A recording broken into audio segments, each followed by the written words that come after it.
Tuturo ko sa inyo kung paano yung ginagawa kong pagkupon. So ngayon, ang ating Dove deodorant spray is naka-sale siya.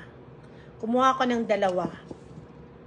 So naka-sale siya ng 2 for $14. Ngayon, ginamit ko yung mga yan.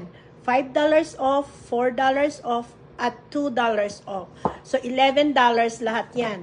So ang bayad ng dalawang Dove in total is $3 yung dalawa. So $1.50 na lang ang isa. Tapos may nakuha akong $5 rewards. Ang tawag po namin doon is money maker. Next naman is yung Crest. Ito yung Crest is $4 isa.